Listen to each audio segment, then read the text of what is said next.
Everybody, hope you're having a good night. I wanted to go over some of the data we were looking at for this future and potentially very potent winter storm coming up. It looks to be the day after Thanksgiving when we'll see the major impacts from it.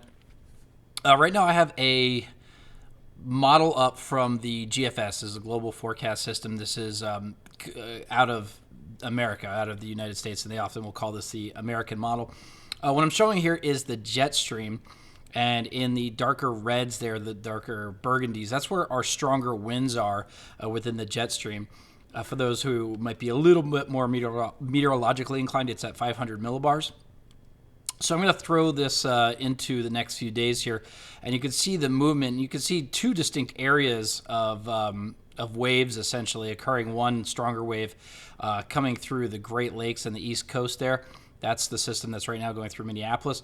But our focus really is back towards the west here. And you can see that big dip in the jet stream off the west coast right there into Thanksgiving. Excuse me. So what's going to happen here is this, as if we go into Friday, you can see a little bit of that energy, the upper level winds in the jet stream starting to make their way overhead of North Dakota. We will get some light snow from that, particularly up across northwest North Dakota.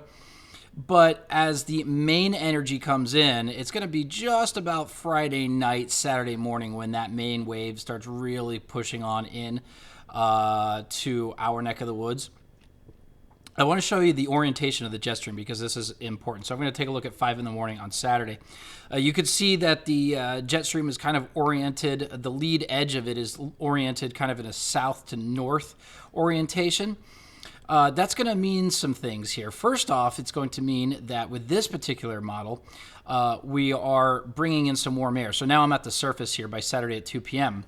And you can actually see that there's green and that pink kind of meandering on in towards North Dakota. That's warmer air moving in because of the orientation of the system. It's pulling in some warmer air from the east and southeast. And that's changing some of the snow or keeping it rain across our far south and off towards our east. So if that verifies, that would cut down on some of the snow totals across southern North Dakota, especially if it gets in towards the I-94 corridor there by Saturday morning. That would mean much less snow totals. But you can still see that we'll get a decent amount out of this solution. So that's the GFS. Let's go to the European model.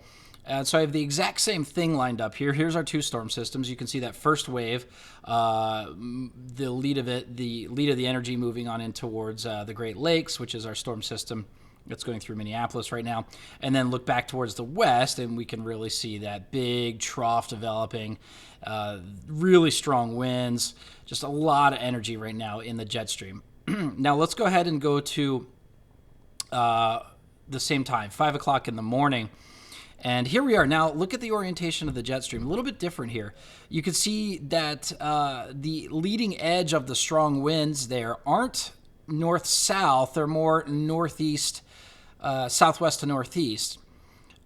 That's going to make a big difference in the trajectory of the storm.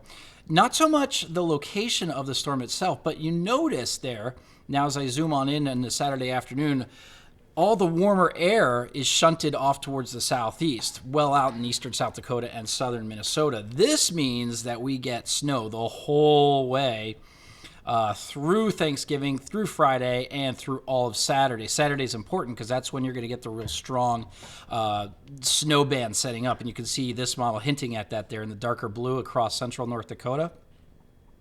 So the orientation of the jet stream is so crucial in determining not only the actual position of the storm itself, but the temperatures. And so with the European model, it is all snow. And so that would really up our snow forecasted total. So I want to go ahead and just show you here. These are some preliminary estimations of what the snow accumulation could be. So here's the global forecast system, the American model. This is going to be Thanksgiving in the early Friday morning, so light snow. This model has really been hinting at a lot of snow falling up towards northeast Montana there. And then as we head in towards Saturday afternoon, obviously getting snow, but you can really see, especially down towards Emmons County and Sioux County, only picking up a few inches because of that warmer air moving in. Even up towards the I-94 corridor here, we're only looking at 5 to 8 inches.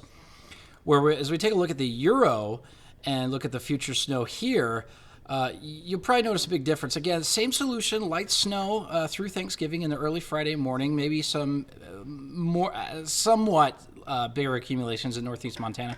Although you notice that the snow isn't nearly as heavy, or isn't the accumulations aren't as high in northeast Montana.